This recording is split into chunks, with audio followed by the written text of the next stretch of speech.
Welcome to Red Chameleon. If you liked the video, please smash the like button. Today's AskReddit question is, what is a tip that everyone should know which might one day save their life? Let's get started. If you are being choked, make a touchdown signal. Raise your arms straight up, then twist around using your arms to break the choke. If they are very strong, use the prayer method. Put your hands together in front of your chest like you are praying. Shoot your arms between the choker's arms, and then spin. You're more likely to be attacked in a transitional space, going into and out of buildings, cars, and especially between the two. You let your guard down because you're thinking about what you're going to do when you get there, not what you're doing right now, and not what's going on around you. Stay alert, stay safe. If you need to break open a car window using a tool, do not hit the middle, hit one of the corners. The middle of the window is reinforced to prevent it from being broken. Shortness of breath can indicate heart problems. My father told our family doctor about it and they sent him for tests. They found problems and did open heart surgery. It saved his life, and I want more people to know about this seemingly unrelated symptom.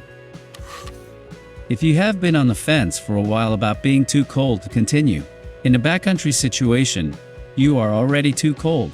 Immediately make emergency efforts to get warm. Being hypothermic severely clouds your judgment.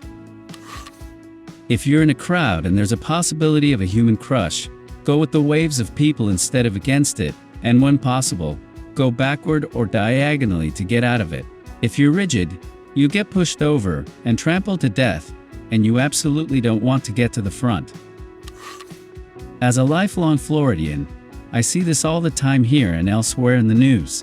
In the event of a disaster, stay the duck away from downed power lines. Don't walk along the street with them. Don't drive your car over them. Don't take selfies with them. They're thunder noodles and have been known to kill. If you've been stabbed, leave the sharp object in the wound until it can be treated by a professional. Sometimes a knife stick whatever is the only thing sealing the wound so you don't bleed out. On a similar note, if you for some reason get stabbed in the eye with a stick, cover both eyes. Moving your injured eye can cause more damage, and it's impossible to move your eyes independently. And if they aren't covered, you'll instinctively look around with the uninjured one. If a nuclear bomb is dropped near you, seek shelter immediately. Close all windows and doors and turn off anything that circulates air, such as heating, AC, and fans. Take off your clothes, shower well, shampoo your hair, but do not use conditioner, which could trap contaminated particles in your hair. Stay inside for at least 24 hours, 72 if you can. Don't go outside for any reason, not even to look for family. If you do this, nuclear attacks are surprisingly survivable. Many people think they don't need to have an emergency plan because they think they'd automatically die in a nuclear attack. Don't be like those people. Edit some answers to comments below. What are you trying to avoid?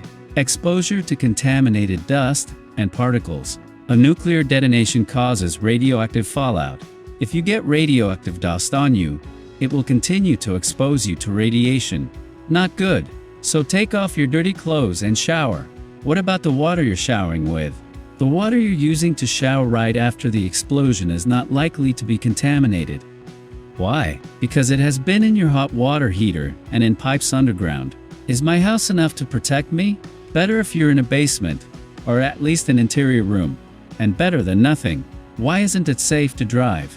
Because there's much more airflow in the car, so you're bringing in more contaminated particles in the air. What happens after 72 hours? As time goes on, more and more fallout contaminated particles settle, so there's less exposure. At some point, you're going to have to figure out your next move. Just do it after 72 hours. The electromagnetic pulse from the explosion will wipe out the power grid, cell towers, etc. So you'll have to rely on non-electronic forms of communication. Let's hope authorities have figured out some semblance of a plan. Obligatory, man, but the government sucks. How can we trust them to keep us safe? Because you have been saved by far more things than you know of thanks to planning and emergency management. Is it perfect? No, but it's a hell of a lot better than it has been in the past. And then it is in many places.